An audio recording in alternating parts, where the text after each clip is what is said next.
God, niggas still coping. Fell from grace so many times, niggas still chosen. From a city where we pray the angels walking with us. But every time you leave the house, your pistol still loaded. I'ma die a legend like a young Sinatra. Lot of struggles on my mind, stress is never stopping. And I like my girls toxic. What's up, world? We're at the Live to Be Legendary podcast. I'm your boy, Fresh the Legend, and my co-host, Scoe. Today's guest, legend himself, engineer, producer, hip-hop pioneer. We're gonna do something different with him. Our conversation with him is gonna give it the whole era of Philadelphia, from the Beanie Siegel era, to the core PnB Rock era, to the era now. Without him, without his existence on this planet, you wouldn't hear a lot of songs you hear now, a lot of records you hear now, and that's how powerful he is. If he wasn't here, you wouldn't get a lot of hits. So this guy is Philly hip hop. He is the background. He is the sound. He is legendary. Give it up, y'all, for my guy, P.I. What's up with you, my boy? What's up, my boy? Man, thanks for coming on with us. King. Appreciate you. Man, we appreciate you, dog, for spending time with us, for real. No. The pleasure's all mine, for sure. Listen, you one of them ones, though. Oh, man, I ain't nobody, man. All glory to God, man. I'm just here. I'm a humble servant. That's all. Stop lying again. Stop, cut it out. Sure. Listen, well, I know the people want to know, man, who was P.I. before the music? Like, before the engineering, who were you before that? Oh, man, I'm just a young kid, man. Young church kid playing the drums, you know what I'm saying? Growing up in music, man, you know what I'm saying? So, my dad's a pastor, so we moved around a lot, stuff like that. So, I grew up here. So I was about 7. Second and master down Franklin Street, 34. Long story short, then I moved to Camden. I grew up there, got to shout them out. That's where I became a man. Shout out Jersey, shout out Camden. You know what I'm saying? You feel me?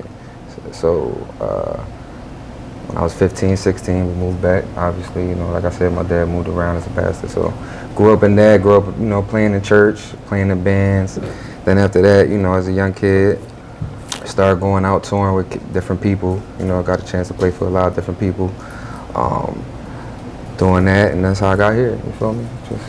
So I'm saying, like, what inspired you? Because you don't just go from playing drums to engineering. That's a huge transition, right? Like, so who inspired you to do that? Somebody saw you and said, "Oh, my big brother, my partner." So I won half a certified. You know what I'm saying? Shout out to Jay Guido, Jay Certified. On the gram. You know what I'm saying? So he's a little older than me. And he inspired me. He was in bands and stuff like that. You know what I mean? As I was growing up as a kid, and I used to just, tag along with him and all the guys. So I started playing drums, started putting me on gigs and stuff like that. And we started motivating from there. So then, I remember he bought a Motif and a Pro 2 setup. Right. You know what I'm saying? And the rest is history. Shit. So he was inspiration. For sure, my motivation, my mentor, a lot of things. Oh wow. So you watched him do it, and then you got on. I mean, when it came to the producing and stuff like that, we did it together. We learned together. But long story short, we were going in the studios, playing for people, no name, no blames. Right. Being part of records that we probably can never talk about because you're just young and dumb. Right. Not young and dumb, but just young and just chasing opportunity. Right. You know what I'm trying to say? So you figure out, they cat over there tell you, yo, play this. You know what I'm saying? Hey, yo, play that. Play this. Loop this. Next thing you know, you done produced the record, but you didn't produce the record. Your name ain't on it. Right. You know what I'm saying? So we was like, yo, we could do this. But you learned from that, though. You learned from that it don't happen no more. So when did you realize I'm different than every other producer? Like, I'm doing this, I'm different than every other engineer. It's not the same. When I get on, it sounds different. Folks is calling me. My name out here, I'm buzzing. When you realize that? I don't know if I ever really realized it, but when it felt like it was the moments, I'm gonna say probably like the 444 ever for me. You know what I mean? When we was down there running it up. You know what I'm saying? The Omelly, the Meek era. You know what I'm saying? The core era, all that kind of era. You know what I'm saying? It was going crazy. I had a question about that. So, so we going from P.I. in church, P.I. drumming to becoming a producer with your brother. Facts. This is ours is before 444. So. What happened before 444? That's where I know you from. What happened before 444? Okay. Is that the beginning of the music? Like, tell me, because I don't know if 444 is the beginning or... No. You should ask me about when it started going quiet. Yeah. So in the beginning, like I said, we producing, we playing, doing records and stuff like that. So shout out to Kwame, the producer, you know what I mean? So long story short, we had connected with him and we started, we got one of our first placements with Keyshia Cole. You know what I'm saying? Called No Other. What song with Keyshia Cole would you the placement? It's called No Other. Oh, No Other. Okay. Now, real quick, we have a lot of artists that follow us. You know, shout out to all my artists.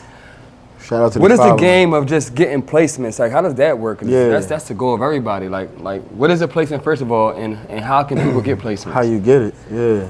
A placement is, you know, when you get a record on somebody's album or on a, you know, maybe a TV placement on a commercial, and you know, you get your music on there. You know what I mean? And they pay you residuals on, you know, what you're doing there.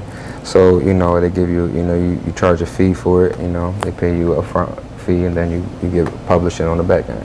So, or, you know, like I said, it's when you get on somebody's project. It doesn't necessarily have to be a major project. You know, a placement is being on somebody's project. And those processes, just being around right people, right time, and right place. You know what I'm saying? So, I think that's just the game, chasing placements. Everybody's chasing placements every day. You know what I mean? It's kind of like that's the money. That's it's a free fall over there with that. So the biggest part of the game of that, I think, is just trying to find an artist you can lock in with yourself and build a sound and build something with. You know, and get to the next level. You know what I'm trying to say? So that's probably like what we started focusing on more on. But in the beginning, it was chasing placements. You know, we got stuff with Keyshia Cole. We did stuff we did stuff with Eminem. We did Eminem? Yeah, facts. Shady. Marshall Mathers. Oh yeah, 8 Mile. 8 Mile. Detroit Eminem? Yeah. We did a record with him and Royce the 5'9". I love Royce. Yeah, she got a bunch of stuff, you know what I'm saying? So just working, you know what I mean? What year is this? This is probably 2006, 2007. Wow. So 2006. Royce 5'9", Keyshia Cole, Eminem placements. And at this time you get the placement, are you at Batcave? Well, no, I'm at the 444. Batcave was a studio in the 444. No, I'm tripping, right? Yeah, Batcave was a studio at 444 on Spring Garden. Right, facts. We're over now. Well, that's with Rug, correct? Yeah, shout out to Rug. Shout out to Rug. So were you working with Rug? No, I didn't work with Rug. Rug was before me. Shout out to Rug. What was the ever before me? Like before me, it was like no young engineer or young person that wanted to like be that. You know what I'm saying? That was like the corny route. You know what I'm saying? Nobody wanted to be the person. You know what I'm saying? Recording the record. You know what I'm trying to say? So everybody wanted to be the person rapping. Yeah, right. So before me, you know, it was like Rug, you know, Don Groove, those cats. You know what I'm saying? Shout out to them because they legendary for sure. All right. So for my artist, so. You're an engineer. He's an engineer and a producer. He's both. Is it like a crush to be both, or is it better to have both? Like, why don't all producers become engineers? Why don't all engineers become producers? Well, for me, the way I got into engineering was trying, as a producer, trying to make my beats sound dope. So, long story short, you know, you going into meetings and you hearing, you know, this person, and your shit don't sound up to par. So, you know, that's what kind of made it something that I was targeting, if that makes sense. You know what I'm saying? To make my music sound better, of course. But with the engineering, that's what I was really doing. Just, you know, recording records and trying to make my beats sound better, and me and my brother make the music sound better, stuff like that. And it wasn't until I was working with Heavy D, and when we was working with him. Heavy D. Yeah, I'm thinking like before he passed. He died, right? Yeah, that was my big brother. He mentored me, and long story short, he put the battery in my back when it comes to engineering. How do you meet a Heavy D?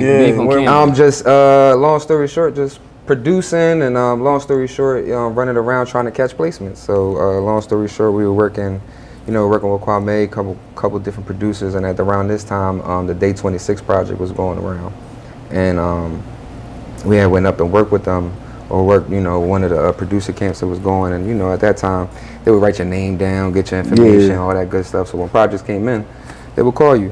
So a good friend of ours, one of the engineers there at that studio, called us one day like, "Yo, Heavy D's up here, you know, he's working on a project, he's looking for producers." So. D minor. Don't feel like I have to come. I'm just getting the idea of it right now. Then when we punch it in, we get the clear joints, and I'll just place them like a map. Gotcha. Sometimes I could be rude. It's like I'm always in a bad mood. Okay. But you what's the next gotta know line? I love you. I But just you gotta can't know stand your all right. attitude. All right. So 1, 2, 3. What you said about attitude? Sometimes I see distant, like you love my resistance. And sometimes I get an attitude. Motherfuckers wanna act loco, hit them with numerous shots. So we went up, you know, it's like 40, 50 producers up there at the time.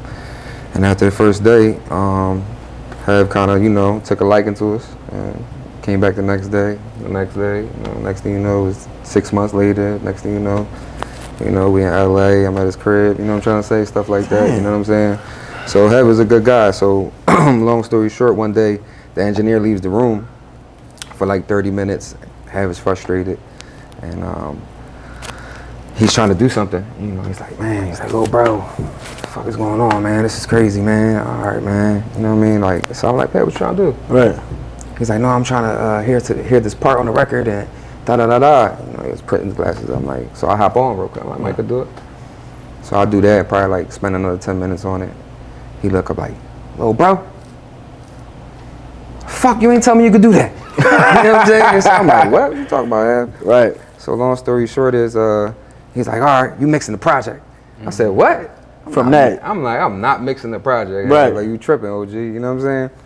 So, he's like, no, you're a co-executive producer on my project and you're mixing my project. So I'm like, what? Mind you, this is around the time the Hitman is up there. It's going with D-Dye and Gilletti, Mario Wine, it's all these people, you know what I'm saying? So it's going up, you know what I mean? So I'm like, what? You know what I mean? It's like a big deal at the time. So that kind of put the battery in my back, like, damn, I could kind of do this, you know what I'm saying? Right. So, as far as the engineering was concerned. Live to be Legendary is proudly sponsored by Philly Real Estate Services and Solutions. Are you a Philadelphia landlord in need of expert landlord-tenant services? Look no further. Philly Real Estate Services and Solutions is here to represent you in landlord-tenant court, ensuring a smooth and hassle-free experience. Give them a call at 610-235-7998. Again, the number is 610-235-7998.